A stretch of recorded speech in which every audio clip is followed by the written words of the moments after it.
Dun, dun, dun. Here we go. Hello, guys. Welcome to the Fixed Blood Sugar webinar. We have been getting a lot of people on here. We have switched our time, and a lot of people are coming back. They were able to make this work. So we're so excited that you're here for this new time. Same crew. It's us still. We're still here.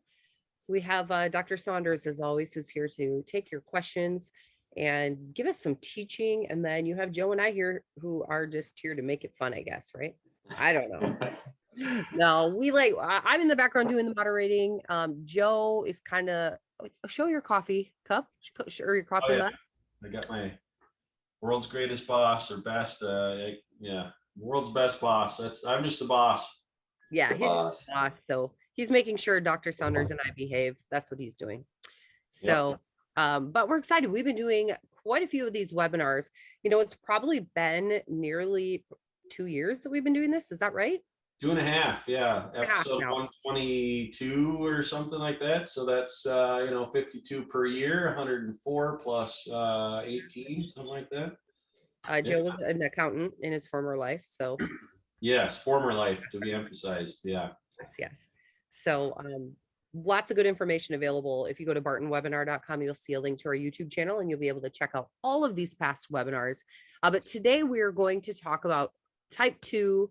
We're going to take your questions. We're going to get some teaching from Dr. Saunders, which is always so good. We're always learning from him, and things change, as you know. As we learn more, research more, and Dr. Saunders has patients in his office every day. He's getting to learn as well. He also tests the things that he recommends for us, which is really annoying because I just want him to say, eat whatever you want, but no, he's got to go fasting all the time, and then we have to do it. It's terrible. But he really, really wants to help people, and I think that's what really sets him apart. This is a free webinar, and we're all really passionate about it. So we're happy you guys are here. All right, enough rambling from me. Maybe we should do a disclaimer before we start talking about anything. I can do a disclaimer. I will disclaim that my head is very shiny today, so I hope that nobody is offended by that. But also the content of today's webinar is for informational purposes only. Of course, that's we have to say that for legal matters. And Dr. Saunders is a doctor, a medical doctor, but he's not your doctor. So that's why we can't say that you don't necessarily want to do everything that he says, because you may have medications or other health issues that might interfere with that. But for the most part, this is great general information that has shown to be very helpful for most people. So there you go. Anything to add to that, Dr. Saunders? No, just the information is there. You apply it to, does it fit your situation? And if it does, awesome. If it doesn't, there's other things. So I'm always throwing things around. If that doesn't work, try this. That doesn't work, try this. Yeah. One of the conversations we were having right before we started this webinar was that assuming about half of the population, 50% of the population. Let me correct that. I just looked it up. It's the CDC is saying 1/3 of the population. That 1/2 was a prediction from 5 years ago, but we're past that, and it's really 1/3. So is that people who have prediabetes and diabetes? Yeah, prediabetes. Okay. So that's 88 or 100 million people, over 100 million people have either diabetes or prediabetes. That's a lot. And we only have 100, 200 people on our webinar. We got a long way to go, guys. Right. And that is, just the people that, a lot of people are pre-diabetic and don't even realize it. And so we actually just had Gloria just said, I'm pre-diabetic, so I need to correct this now. And yes, and that is what we are here for. And so today that's what we're going to talk about. Let's talk a little bit about, well, first of all, since we're talking about prediabetes, what does that mean? What's the difference between prediabetes and diabetes? And what do we do about it? Okay, pre-diabetes is just diabetes in an early stage. and so with type 2, it's entirely different than type 1. So we talked about this last time, like what's the difference type 2 to type 1? Type 1 diabetes is where you make no insulin at all. Your pancreas is shut down, does not work. And type 2 is completely different. It's where you're making too much. So you can have a little bit too much, or you can have a lot too much.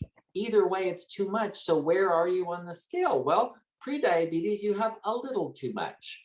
But you know, it's on a scale. It's not like yes or no. There's no yes or no question in this. It's where are you on the scale?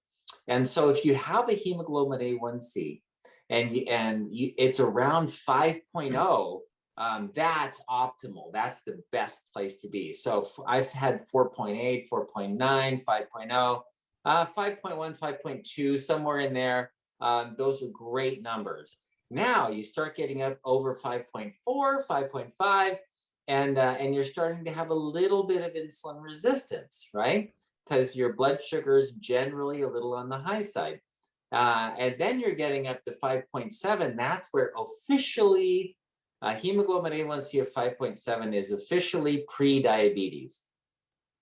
And then over 6.4 is officially diabetes. So to name something, we have to have a definition. You can't just put out a name and not have a definition of what that word means. So scientists have decided, okay, if you're over 6.4 in your hemoglobin A1C, that means your average blood sugar is around 150. And that means you're generally high. Your blood sugar is generally too high. And then they're going to call that diabetes. Whereas if you're 5.7, well, that's an average blood sugar of about 110, and that's or 120, and that's sort of a pre-diabetes. What's the optimal? Well, under 100. You want to keep that blood sugar under 100. And ideally, for people that have hemoglobin A1C in the 5.0 range, their average blood sugar is under 100. Their average is under 100, which is where it should be. That's ideal. That's the perfect situation. So, so what does it mean when you start getting a little bit insulin resistant? Why? Why is that happening? Well, remember that type 2 is a disease of too much. Too much what? Well, ultimately too much calories, but too much insulin, too much glucagon, too much fat being stored on your body. Does that mean you have to be fat to have insulin resistance? No, you don't. Sometimes it's a matter of distribution. You have people with skinny arms and skinny legs and a big old belly, and that big old belly is the type of fat. That belly fat is what insulin causes you to put on, and especially if you have a lot of insulin resistance from cortisol, like stress hormones, right? If that's the stress kind of thing, or people who drink a lot of calories. When I was in Venezuela, by the time a man was in his 30s, he couldn't button his shirt anymore because his belly was so big, because they drank a lot of beer there. Man, I could not believe how much beer they drank. And it wasn't just drinking it with a meal, it was like all day long drinking beer. So you think about it that way, what are they doing? They're drinking beer. They're not eating very much. Their arms are really skinny. Their legs are really skinny, but their bellies get really big because they're drinking beer, their insulin goes up. It starts going down and they drink some more, the insulin goes up. And they drink some more, the insulin goes up. So they keep that insulin high, which is telling the body, store more fat, store more fat, store more fat. That insulin is required to do that. So they're storing fat only primarily in the belly, which is where most of the insulin effect is. So they easily end up with insulin resistance and diabetes. Even when they're young, in their 20s and 30s, they already show signs of insulin resistance. So you don't have to be fat to get insulin resistance and diabetes, type 2 diabetes. It does help. What? But it does help if you are fat. No, I'm kidding. But it is one of the things that happens because you're getting too much. It's a disease of too much, and that's one of the things that you have too much of. The answer to that then that we've developed is something really simple, and that is, how do you detox? How do you get rid of all that excess that you've had? Well, there are various ways, but we've chosen a way that seems to work for everyone. The research is really good on it. The research has been out for decades to show that a ketogenic diet is a good way of getting rid of the excess sugar that's stored in your body and restoring the function of the insulin so that you get good insulin sensitivity, so that insulin starts working again and your body starts functioning with a normal metabolism. So what we do is we have a phase 1 of the program is you take out all of the excess carbohydrates. Excess meaning anything over 20 grams. If you know what 20 grams is, that's not a lot. If you're going to eat apples, well, you get 1 apple a day, and that's your entire day's supply. Well, you get a little more than that, but a slice of bread, 20 grams of carbohydrates is a very small amount, and it's not enough for your body to work on. So what happens? Well, your body goes, I need more sugar. What am I going to do? And the guys, well, you don't have enough sugar. You got to start using fat.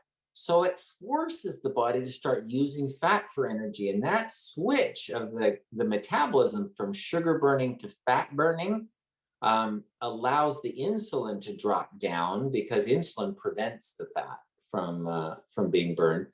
And so as the insulin goes down, guess what? You're no longer insulin resistant.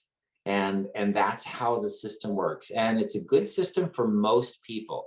Now, again, when we talked about our disclaimer, not everything applies to everybody. So while we've had thousands of people write back to us and say, it's worked, we're doing great. I just started the program. I'm 2 weeks into it. I'm a month into it, and I'm doing really well. Some people are going, gosh, I'm doing everything right, and it's not working. Why not? And so then we have to look at other things like, well, do you really have insulin resistance, or is your pancreas not making enough? You need some tests.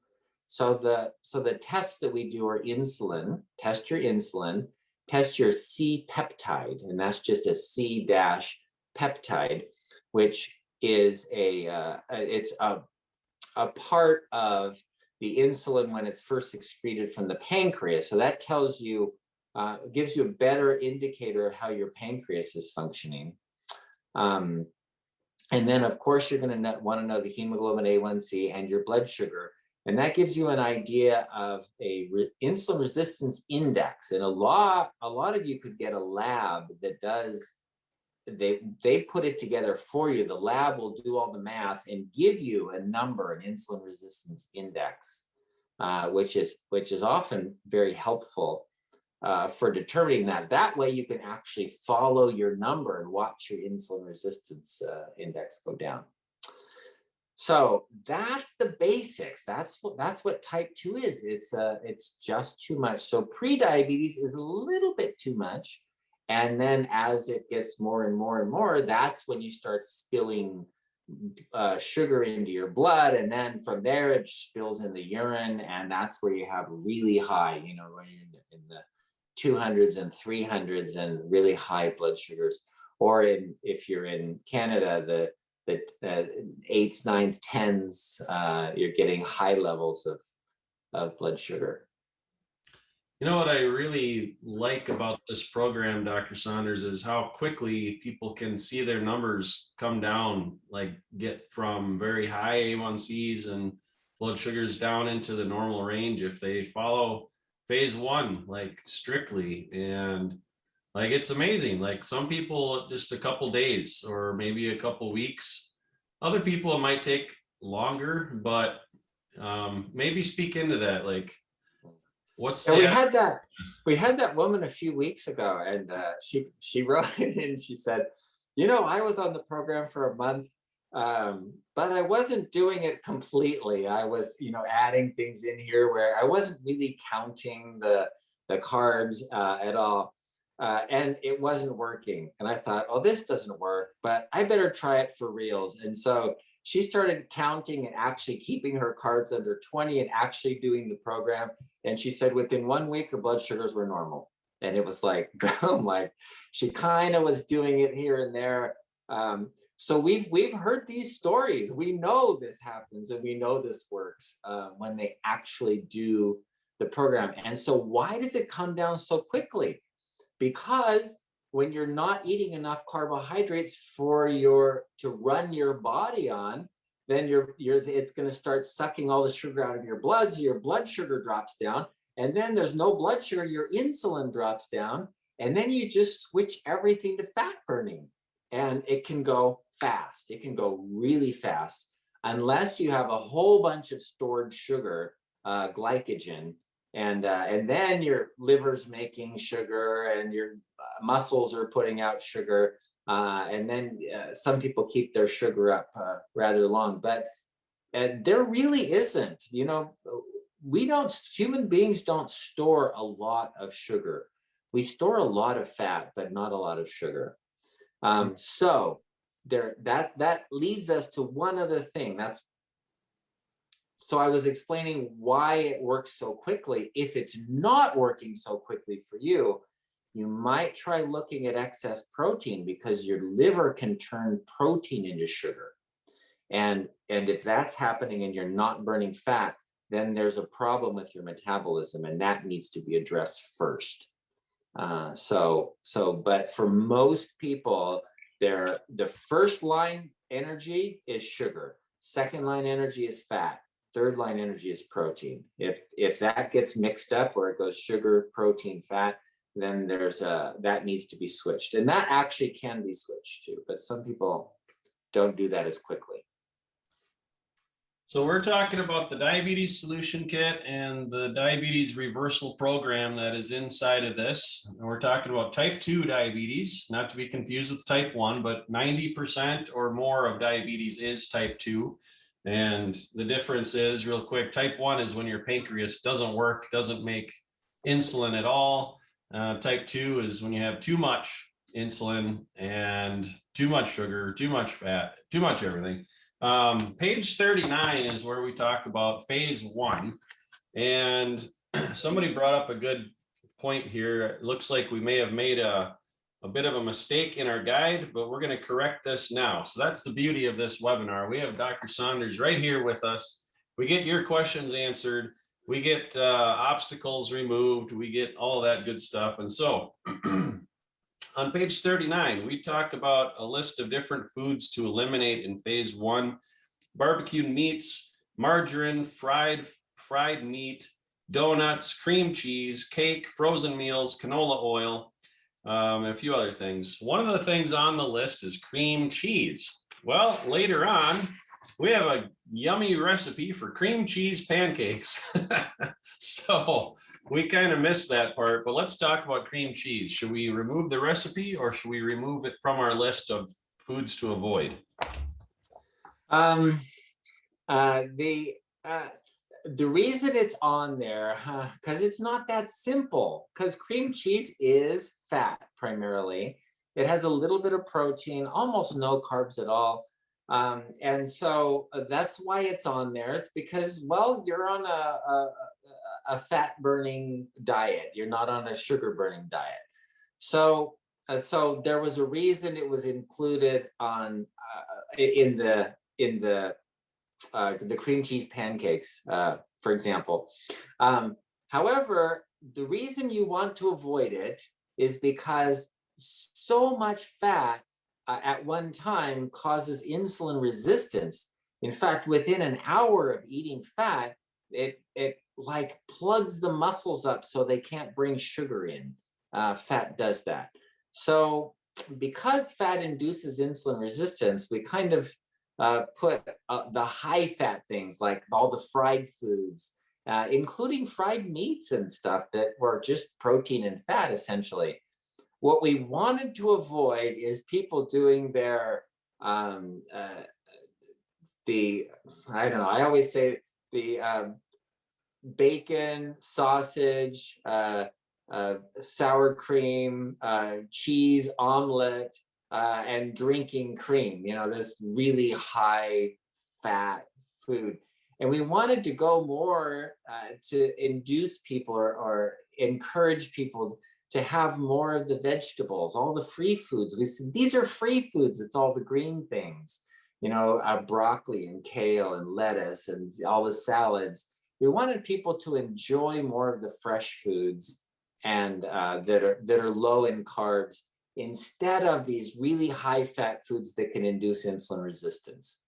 So, you know, I don't have a problem with both of them being there. I don't have a problem with saying, look, if you have cream cheese occasionally, okay, fine. That's still within your rights of your diet, right? But it's not something you should have every day. This, you know, cream cheese. I don't know, pastry. No, they wouldn't do pastries. Too much carbs. Low carb cream cheese pastries or something. I don't know. Yeah. Side note, I think there was a shortage of cream cheese recently. Did you guys hear about that? No.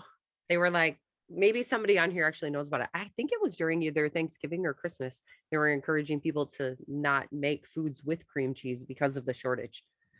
Kind of interesting. Huh. But I was going to mention as well, you know, we get a lot of questions about artificial sweeteners and even the more healthy sweeteners, the stevias or monk fruit, etc. And Dr. Saunders talks about those a lot.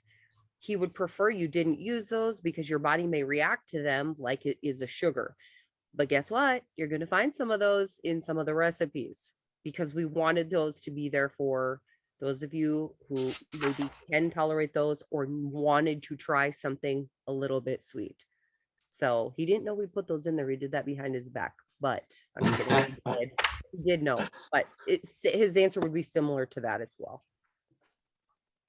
Yeah, artificial sweeteners tend to cause, in some people, and especially if you already have type 2, it tends to increase insulin production because the taste of sweet, there's taste buds in your intestines that are sensing sugars and going, oh, that's sweet, that's sugar, therefore make more insulin. And some people just do, they make a ton more insulin because of the sweet taste. So that's why in like the phase 1 of the program, I would recommend avoiding anything that tastes sweet. All right. I mentioned in the chat I was going to do a free giveaway today. So we're going to start doing this as long as we remember each time. But today, one lucky attendee of today's webinar is going to win a bottle of immune support from Barton Nutrition. So this is a great product, especially for right now, as a lot of people seem to be getting sick in our world. Vitamin C, vitamin E, zinc, NAC, elderberry, green tea, reishi mushroom, echinacea, and quercetin, although I think I pronounced quercetin wrong according to some other video I watched the other day from a guy that's smarter than I am. But regardless, how do you say it, Dr. Saunders? I say quercetin too. That's the way I heard it. That's probably where I got it from then. So I think we're right. That other guy is I think wrong. I say it wrong then. So all you got to do, we're just going to pick somebody randomly at the end of today's webinar, and we'll say, so that just means hang on, watch the whole thing today. Also, real quick, housekeeping, Barton Nutrition, Barton Publishing, that's our company. The website that you register at to join live is bartonwebinar.com. And that is also where you can see all the different products that we have and where you can get a copy of the Diabetes Solution Kit, the digital copy and the workbook copy. And so this is the guide that we have I think we're on edition number 10. Yeah, 10th edition of this. Dr. Saunders, we published this about 11 years ago, and it's #1 bestseller. I think we're close to 700,000 of these books that have been sold. And so, yeah, we're making a good dent in the world. Okay, you want to hear Google pronounce quercetin? Let's do it. Quercetin. Quercetin. Quercetin. Quercetin. Hey, that's pretty good. I think we're close. So That's pretty close to what I did. So yeah, well, good stuff. So, speaking of the 10th edition, we mentioned the cream cheese issue. Like, this whole journey is a journey together. And that's why it's important that we have community together, that you're on these webinars, that you join our Facebook page, that you're watching our social media and engaging with us. And we're learning at the same time that you're learning. So this is episode like 123.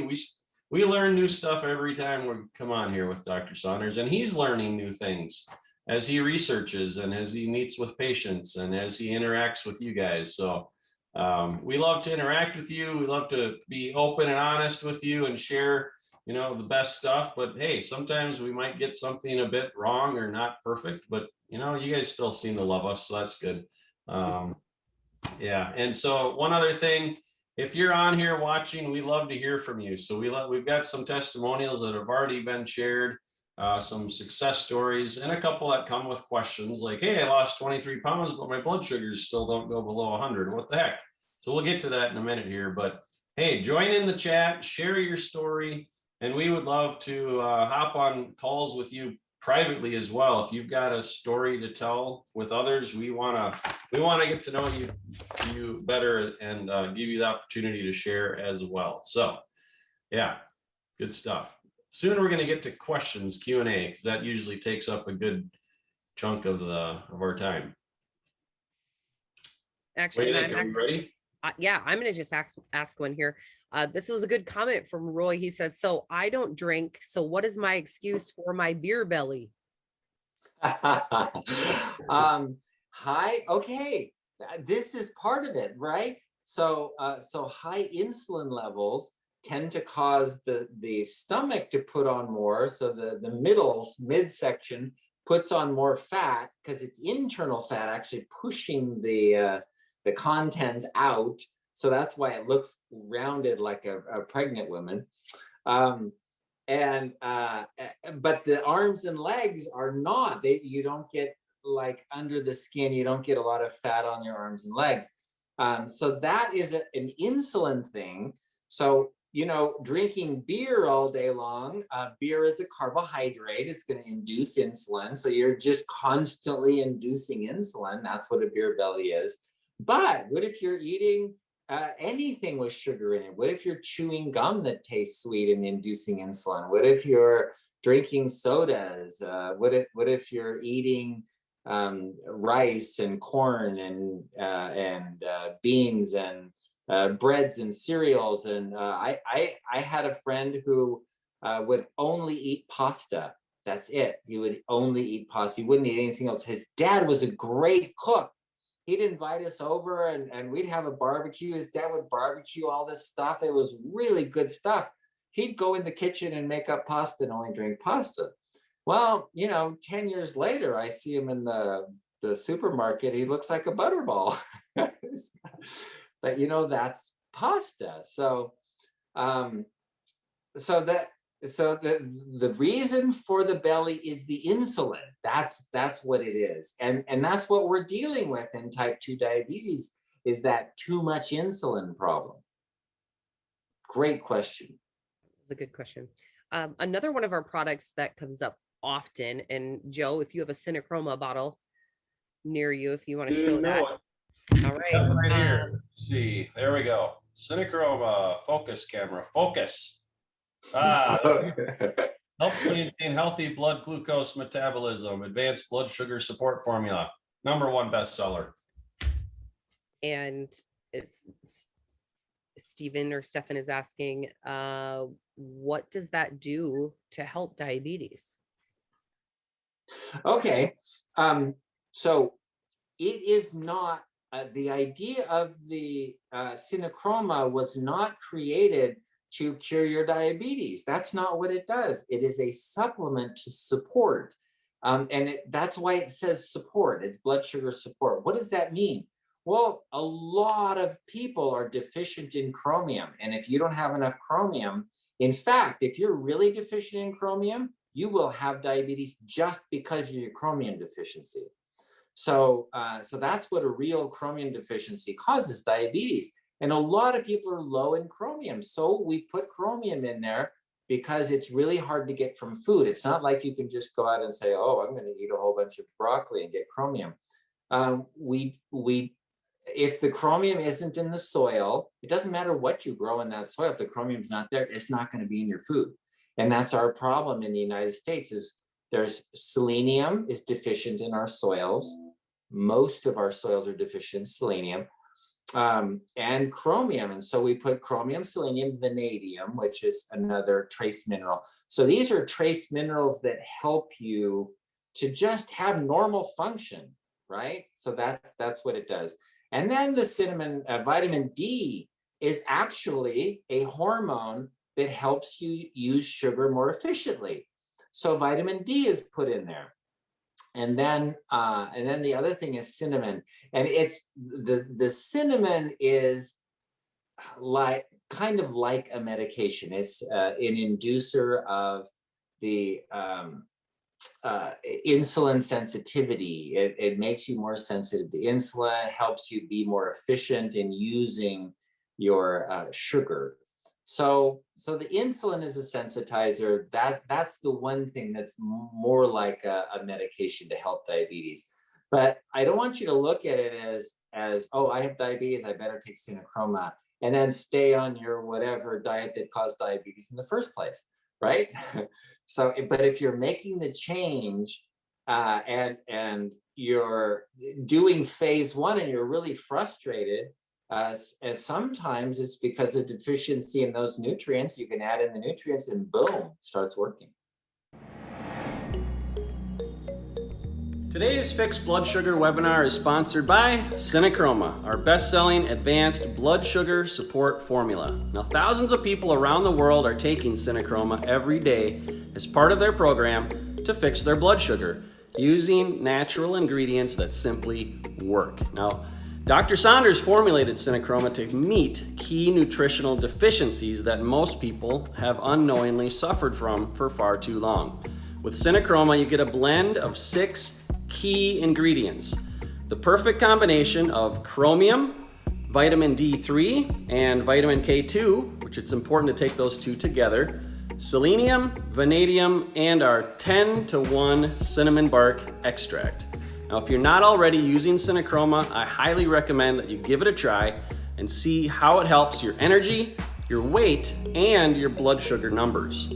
You can get Cinechroma at bartonnutrition.com or on Amazon. If you get it at bartonnutrition.com, you can enter the coupon code webinar25 and you'll save 25% off at bartonnutrition.com. But I realize some people like to go to Amazon as well. So anyways, Cinechroma, highly recommend. Now let's get you back to the Fixed Blood Sugar webinar.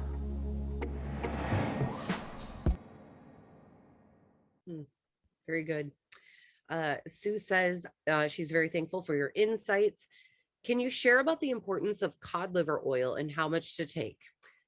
She takes 2,600 milligrams of evening primrose oil for breast health. Do you recommend taking both? Why or why not? Okay. Evening primrose oil is a really good oil for women, especially because of the ratio of omega-3, omega-6, omega-9. So it's got some omega-9s in it that help the estrogen production. And that's what she was saying for breast health. And when you have a good ratio of the different types of estrogen, your chances of having like breast cysts and fibrocystic breast disease and inflammation and then breast cancer even, it decreases. So it improves the way the estrogens are made and the ratios of them. So evening primrose oil is great. cod liver oil is completely different, and you would take it for a completely different reason.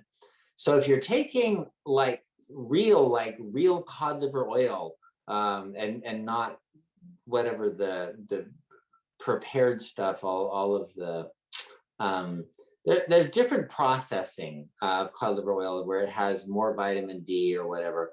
The pure cod liver oil is a small amount of vitamin D. Like in a tablespoon, you're going to get like 400 units of vitamin D, which is great for people that have rickets, which is a severe deficiency of vitamin D. But if you want to build your immune system, you're going to have 5,000 units of vitamin D. Well, that's an awful lot of cod liver oil to be, gulping down cod liver oil. And then what would happen is there's like, with that 400 units of vitamin D, there's like 5,000 units of vitamin A. And so if you were taking that much vitamin A, you would actually get toxic. So cod liver oil is a great source of omega-3 and vitamin A. So if you're taking cod liver oil pills, the pills you can't overdose on A. There's just no way you can pop that many pills. I'm talking about drinking like a half a bottle so you get 10,000 units of vitamin D. Well, that's going to give you 1 million units of vitamin A. So looking at it that way, that's where toxicity comes in. So you couldn't pop enough cod liver oil pills to ever do that. So that's what cod liver oil, the difference between evening primrose oil and cod liver oil. And I like cod liver oil. My mom gave it to me when I was a kid because of the vitamin D. So now I take it by the tablespoon, and I take it once a week or so. Sometimes I miss weeks. It gives me, I get the vitamin A, a little bit of vitamin D. I take extra vitamin D too. I take a capsule, and then the omega-3 to make sure I have enough omega-3. Okay, Sue says, when I asked my doctor recently if he could order a Cpeptide test, he didn't know what it was. Go figure. Is that normal? Yeah, it's not commonly done, and it's not commonly taught in medical schools. So, but the lab will know what it is because they do the test. Okay. So if you just write C-peptide, then the lab will know what that is. But then the doctor wouldn't know how to interpret it.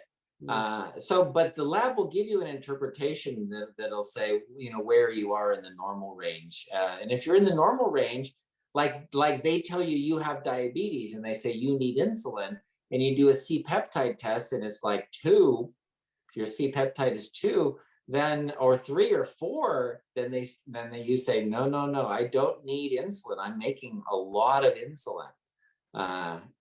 So that's where that test is really valuable. Okay. Question from Karen. I am normal weight and was working with a naturopath doctor last summer and fall. She did extensive lab work. My blood sugar is way high. I have a lot of traumatic events in the past few years, and she told me I need to get my stress down. Do you have any suggestions? I have terrible dreams and I live in fear and really bad anxiety. Oh, I'm sorry. Okay.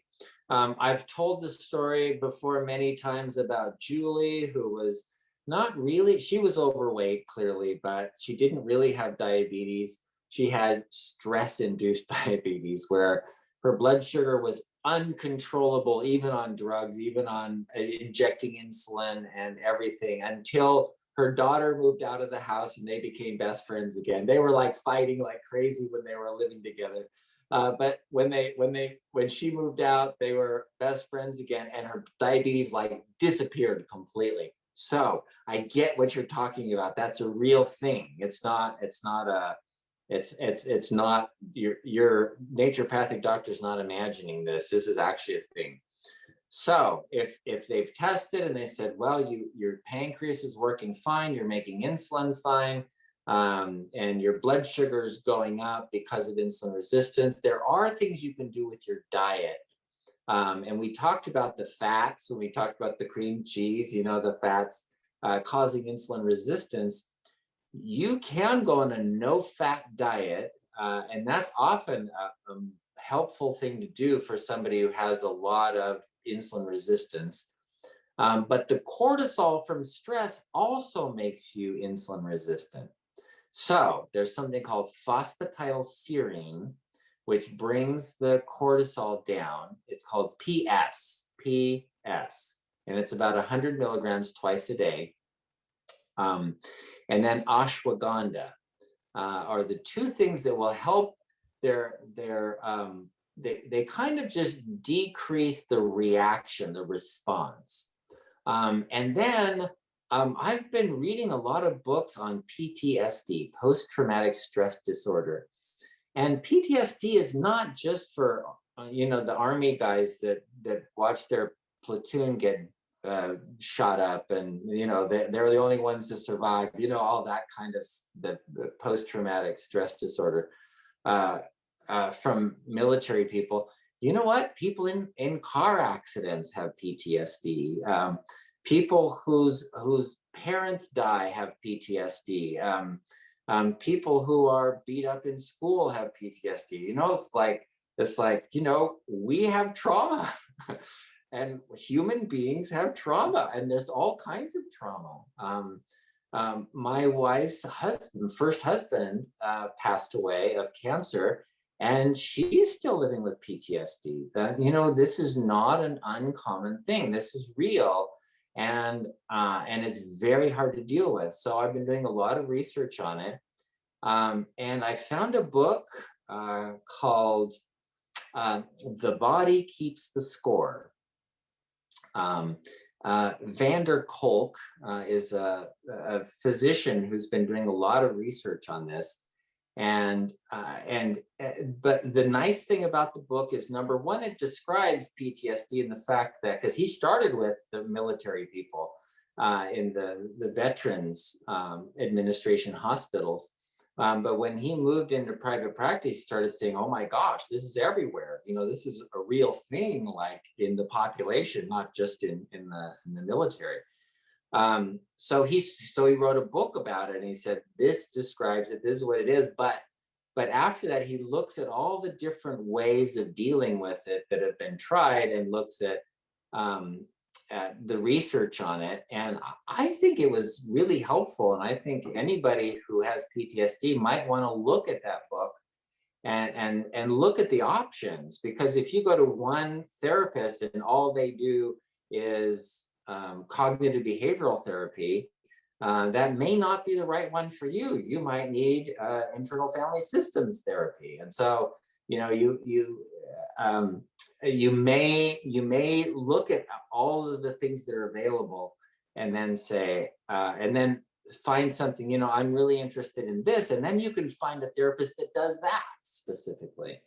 I had someone yesterday that came in that wants to try, he's microdosing with mushrooms and wants to try ketamine. Ketamine is an anesthetic that's often used for surgical anesthesia.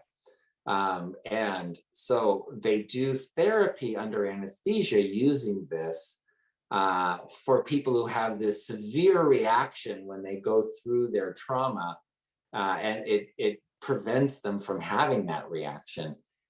He wants to try it. I'm like, okay, you know, because in the book he talks about it and the research that's been done on that. Anyway, so those are the things that I would recommend. Yes, chemically there are things you can do. Phosphatidylserine, ashwagandha are two adaptogens that help the adrenal glands, and then therapy. Okay. Very interesting. What was the name of that book, Dr. Saunders, that you recommended? The Body Keeps the Score. Okay. It's Dr. Bessel van der Kolk. Van der Kolk.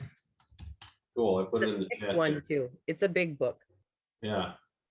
Yeah, that's a huge issue. Like more and more people that I hear about or hear from have struggle with anxiety and traumatic, you know, things in their past that are just really hard to get over. So it's probably something that we as a company are going to work to help provide more solutions on. So I'm sure there's yeah. The old-fashioned way of, oh, just get over it, it just really doesn't work. It turns out that's not a good way of dealing with trauma. No. It'll be fun to dig in and see, different things we can do holistically to help with that, with those issues. So, yeah, I think so. Yeah. All right. We have a question from Mohammed. I've lost 23 pounds. I went from 170 to 147, and I'm taking your recommended supplements, no carbs, no sugar, yet my blood sugar never drops below 100. It's always 100 to 140. Please advise. Okay, now here's where you have that issue that we kind of came up with before of what are the possibilities, what are the maybes of dang it, I'm not eating enough carbs to keep my for my body to use, but I'm not switching to fat burning and getting the blood sugar down into the 70s to 90s like it's supposed to be. And we don't know exactly what's going on with you specifically, but let me give you an idea, sort of an overall picture of it. So when the blood sugar starts dropping low, there's a set point, like your body wants to keep your sugar between here and here. Now, let's say you've had diabetes for, years, I don't know, 5 years or whatever. And your set point, instead of being between 70 and 90, is like 150 to 200, and that's your set point.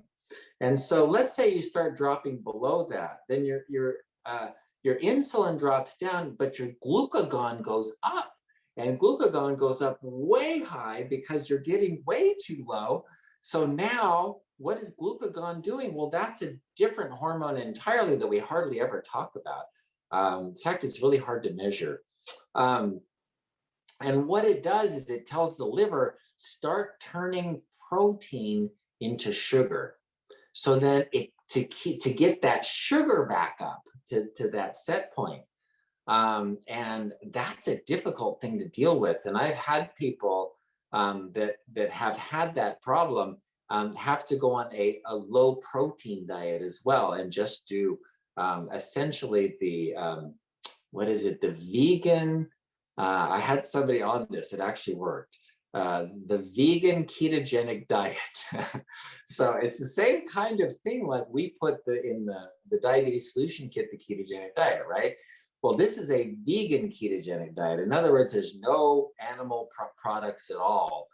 No cream cheese, no cream, no fat, no sour cream, no meat, no fish. And so on that diet, the one I'm thinking of actually did really well. And he was able to switch to fat burning metabolism. So sometimes it's a protein problem. And so you might look at your diet and say, okay, I'm watching the carbs, but you're eating a ton of protein. Or if you're eating a ton of fat, the fat makes you insulin resistant and keeps that blood sugar up a little because you're still resistant to the amount of insulin you're making. So there's more than one possibility. And one thing that would be really helpful is to check your Cpeptide. And if it's high, that means you're still insulin resistant. But then you need like less fat to get rid of the insulin resistance. If it's low, then you might be making too much glucagon, which is really hard to test for. So you have to make an inference there and maybe try that low protein ketogenic diet. All right, here is a note from Anonymous. I'm excited that since I have gone on the diabetes reversal program 10 days ago, I have lost 10 pounds. I'm not perfect, but I'm getting better on eating. My blood sugar has dropped pretty consistently. Is there a risk of losing weight too fast and your blood sugar dropping too fast day to day? I actually had a level at 77 in the morning, which is a record for me. Wow. Wow, see, that's what we were talking about in 10 days. 10 days. Okay. So a pound a day is not bad. And most of that right at the beginning is water weight anyway. So you can't, that's not 10 pounds of fat lost. So so the first question is a great question. Is there a problem with losing weight too fast? Well, actually, there was a guy in Scotland in 1968 who weighed 480 pounds, and he quit eating entirely. He was only drinking like black tea and water and had a vitamin pill, and that's all he had. And he lost not even a pound a day. It was less than a pound a day. It took him, let's see, a year and 18 days, which is about 380 days, to lose 300 pounds. So it's a little less than a pound a day. And that's kind of what I've found average. Most of the people, when they first get started, they lose 5 pounds really quickly. And that's just water. That's just the change in metabolism. And then they average a little less than a pound a day after that. And that would be fasting with no food at all. So the problem, that's not a problem at all. The actual weight loss is not a problem. However, remember, if your set point, if your blood sugar is high, it may, and you've had it high for a long time, it may take a while to get that down into the 70s. So obviously, in your case, you're in the 70s. That's awesome. That's really good work. But not everybody's going to have that, and so a lot of people are going to find they get hypoglycemic, low blood sugar, because their set point's high. And even if their blood sugar says normal and they're like 90 and they're going, man, I got a headache and I'm fatigued and I can't even function and I'm really irritable. Shut up. That might be hypoglycemia, relative hypoglycemia. But it's not dangerous per se. It's just uncomfortable. Jim actually had asked, this is another question. My blood sugar was 72 this morning. Do I need an insulin injection? Oh, no, 72, that's perfect. Perfect. You can't beat perfect. Don't try and fix something that's not broken. Okay. Question from Andy. My A1C was 6.1 yesterday before breakfast. I exercised for 25 minutes and then I had breakfast of a Weetabix, all bran, with unfiltered, partly skim milk. I took my A1C 2 hours later and it was 10.3. This morning, my reading was 6.1. Please give your comments. Well, A1C doesn't usually go up that fast. Is that the blood sugar, the millimoles per Yeah, deciliter? that's what I was wondering. Maybe he's from outside. Yeah, if it's from Canada, that's the meter.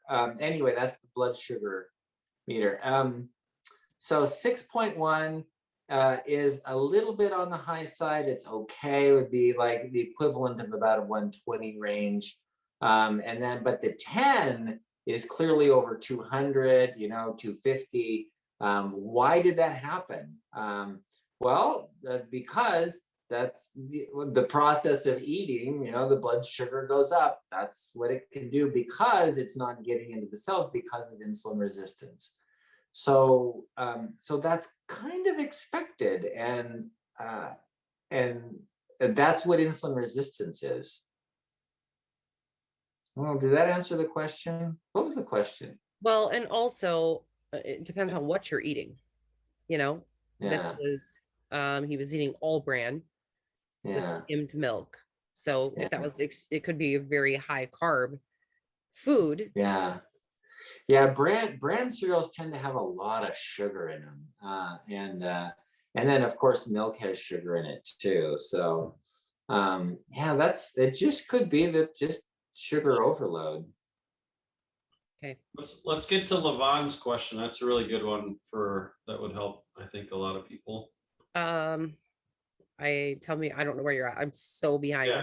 I'll read it. It's in the comments. My husband and I have both been on phase 1 for 9 days. We both lost weight, 8.5 and 6.5 pounds each.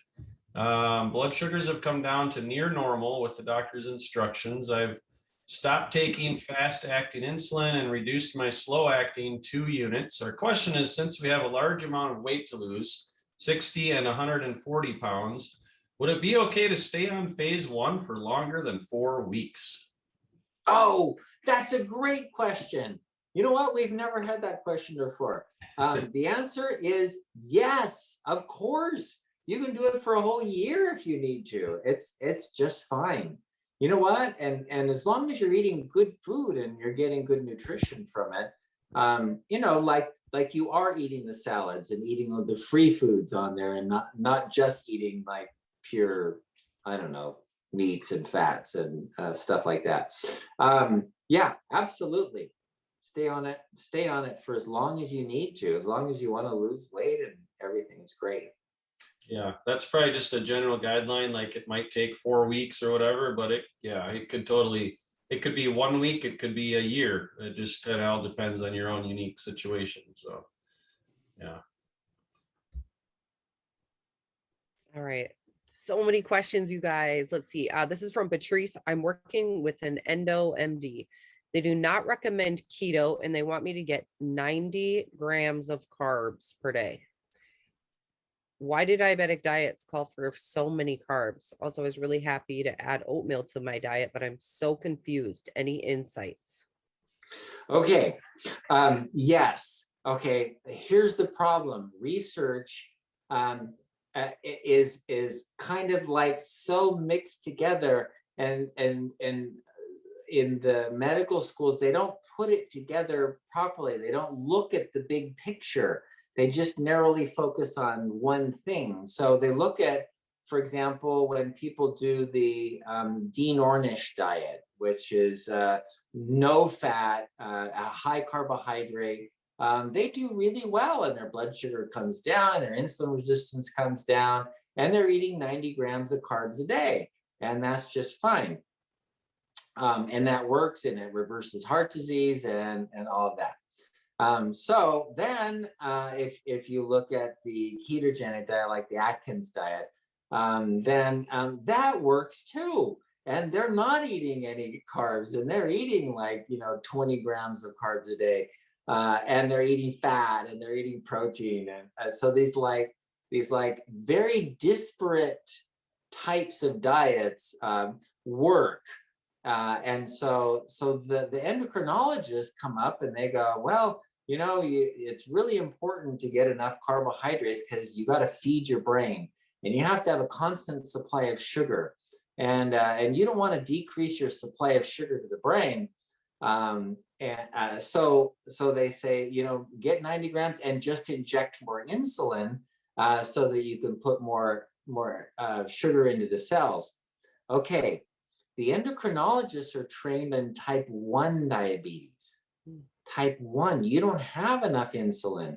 You gotta get insulin to get sugar into your cells. Without insulin, you can't get sugar into your cells. And guess what? You can't get protein in your cells either. So when you're going to an endocrinologist and they're giving you advice on type 2 diabetes, they're really talking about type 1 diabetes. And so it's perfectly good advice for type 1 diabetes for people who have no insulin production. But for people who have excessive insulin production, it's really not, because you're not detoxing on 90 grams of carbs a day. All right. This is a question from Nancy. While off insulin for over a year and many life changes, I lost 98 pounds. In August of 2021, my A1C was 15.5. Woo. After 3 months on insulin, my A1C was 10.3, but I also gained 10 pounds each month that I have been on insulin this time around. Does insulin itself cause weight gain? I too have regained my beer belly, even though we have a lot of beer bellies. This is good. I'm glad we talked about this. I too have regained my beer belly, even though I don't drink alcohol. I tried using artificial sweeteners, but stopped after research of the side effects. My insulin is no longer dropping. or my sugar levels. Okay. Wow. Okay, so that is great. That is a great example of exactly what we were talking about today. It's not the beer, it's the insulin. But yes, beer causes you to make more insulin, but so will sugar. So will all kinds of sugar. So you go to an endocrinologist and they say, well, eat 90 grams of carbohydrates and then just inject more insulin. What does the insulin do? Well, it causes you to put on weight, especially around the middle. So now you're getting fatter and fatter and fatter because insulin is a weight gain hormone. And that's the exact thing I was talking about earlier, about how really what you want is to get the insulin down. The problem of too much is too much insulin, primarily.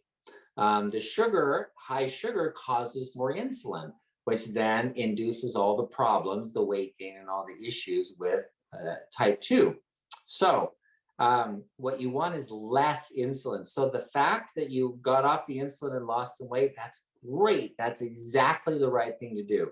And so now, when you're off the insulin, you can start onto the diabetes solution kit, phase 1, and get your carbohydrates way down, to 20 grams of carbohydrates, so that your body has to use up all the excess carbohydrates that are there.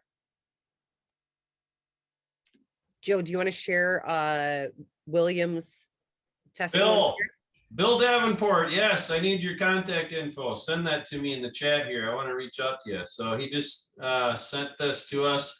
I've been so happy with reversing my type 2 diabetes with your program that I've been sharing your program with others. In the last 3 weeks, I've shared your website with 7 people, ranging from some at church, a banker, and a number online, from a brag on Facebook. Everyone likes to follow a program that has worked for others. Thank you for your great program and these wonderful webinars with a great teaching doctor that helps keep us on track. Yes.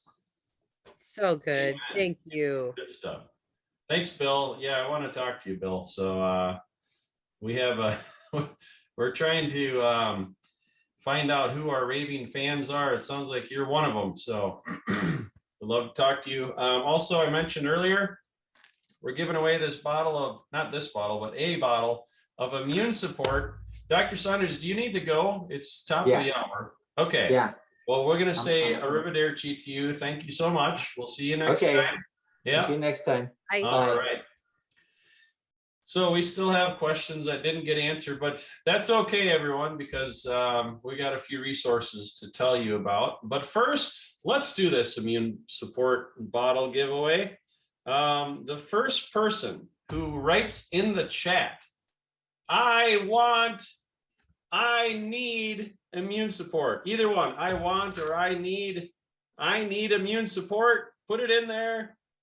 I want, you got to spell it out. I want, oh, there it is. Shelly. All right. Shelly's our big winner. She got it in first. That's how I decided to do it randomly. You're our winner. Hey, don't fret. Cedric, my son, he needs some immune support. You already have some. But okay, so yeah. Shelly, send us in the chat, send us your contact info. Just you can do it privately to the hosts and panelists here, and we will connect you with that. Everybody else, I want to share my screen for a second, if we can. We're going to get a little interactive. Share screen. Okay. Boom. All right. You can see I've got like 30 different tabs open on my window, but here we are. This is the bartonwebinar.com. I just wanted to kind of show everybody this page. We refer to this quite a bit. And if you're not registered for this, meaning maybe you're watching this on Facebook or YouTube later, just come to bartonwebinar.com, click on register to join. You can do that here, and boom, it'll take you to right here. And you just sign up, put it in there. It's all easy peasy. And then, yeah, we're going to show. So here's the resources. YouTube. If you click and go to YouTube page right here, you're going to see Barton Publishing TV is the name of our channel. Barton Publishing Webinars. Look at this, ladies and gentlemen. We've got over 5,000 subscribers. We've got lots and lots of videos right here. And Leslie is working on getting these time-stamped so you can see. And we'll see if this one has it. All right. Well, we didn't. That's me. You gotta click on the show more. Yep. Yeah. So here you go. You can see the timestamps, the different questions that we've got, that we've answered, different topics we've covered, all of that. So it's a great resource. If you didn't get your question answered today, there's a good chance we've already answered it for sure. But the hard part is actually finding where else it was asked. But if you come to bartonwebinar.com, we do have our top 8 of our top questions that have been asked frequently. So are sweeteners okay? Well, there we go. Click on that. Dr. Saunders answers that for us. Why are my blood sugars higher in the morning? Boom. There it is. He answers that. So we're probably going to fill up this page with more of those questions to help you guys, but this is a great resource. Come to bartonwebinar.com. And then, of course, we've got our products. So we do talk about a lot of these products throughout different webinars. Dr. Saunders formulated each of these, and he is not a big supplement guy, to be honest. Like, he likes to find root causes. But what he's found when he tests his patients is that a lot of people are deficient in different minerals and nutrients. And Cinechroma was a good example that we talked about. So chromium is super important. Also vanadium and selenium and vitamin D. You get those things in your body in the right amounts, and great things can happen for your health. Nerve olives for nerve pain, healthy gut support for your digestion. All of these affect your health and your blood sugar and everything. So you can click on any of these and it'll take you to, let's see, so immune support. Click on that, it'll take you to our store page. And the other cool thing, if you are watching the webinar, you get 25% off. You just got to enter a coupon code when you check out. So let's say you wanted to get some immune support. Let's say you want to do the 6 bottles, and that's $49 a bottle. Add to cart. But lo and behold, when you check out, you can add webinar 25 in the coupon code section here. Let's see if this works on the fly. Boom. Hey, you just saved $73.50. Heck of a deal. So that is how you do it. Save 25, just use webinar 25 when you check out. So I'm not going to spend too much time more here. You can go to Barton Webinar yourself and check it out. And yeah, visit our YouTube page. There's just so many good resources. Leslie, what did I miss? I think you got it all. All right. Okay, we've got Shelly's address. Did you record that? Awesome. Okay. And Bill, thank you. You sent us your email and phone number. We are going to get a hold of you for sure. And are there any other questions that came in that we might be able to answer ourselves that we've maybe seen before, quick, before we say adios for today? Let's see here. There was one in the Q&A section. Maybe it already got answered. Maple syrup is okay. So maple syrup is a free food on page 36. That might be an issue, right? Because maple syrup is definitely high in carbs. That surprises me a little bit. Yeah, we may have missed that one. So sweet substitutes. Now, I mean, if you measure it, it says foods that contain less than 20 calories and 5 grams or less of carbohydrates. I'd have to look up and see how many carbs are in maple syrup. I mean, if you're using like half a teaspoon, maybe that might be fine. But again, like that's going to use up your 20-gram allotment pretty quickly. So probably best to avoid that or any sweeteners really. So,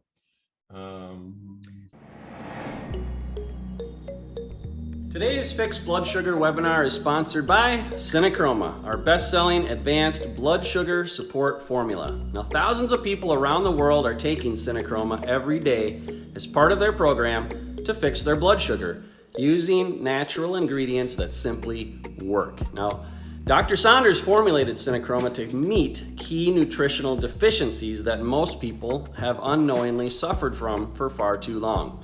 With Cinechroma, you get a blend of 6 key ingredients. The perfect combination of chromium, vitamin D3, and vitamin K2, which it's important to take those 2 together, selenium, vanadium, and our 10-to-1 cinnamon bark extract. Now, if you're not already using Cinechroma, I highly recommend that you give it a try and see how it helps your energy, your weight, and your blood sugar numbers. You can get Cinechroma at bartonnutrition.com or on Amazon. If you get it at bartonnutrition.com, you can enter the coupon code webinar25 and you'll save 25% off at bartonnutrition.com. But I realize some people like to go to Amazon as well. So anyways, Cinechroma, highly recommend. Now let's get you back to the Fixed Blood Sugar webinar.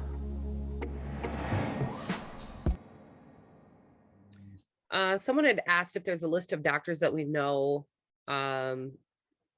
list of doctors that know what tests to take or even know what you're talking about. I'm from Ohio. One of the things that Dr. Saunders recommends even is just Googling functional medicine doctors in your area. Those are always a really good resource or a place to kind of maybe ask. For sure. All right, Patrice had a good question here.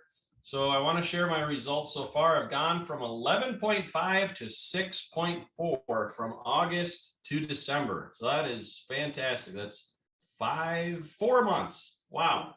I've been on your supplements and I'd like to discuss my mix of supplements. So yes, Patrice, shoot us a message in the chat, give us your contact info and we will reach out. We'd love to talk to you, hear more about your success, and then see if we can help you with your mix of supplements there. So we will just stay on here for a little bit longer and Leslie will grab that. If you can, yeah, just send us your email address and or phone number and we'll be sure to get back to you there. So let's see. What else? Any other success stories on here that I missed?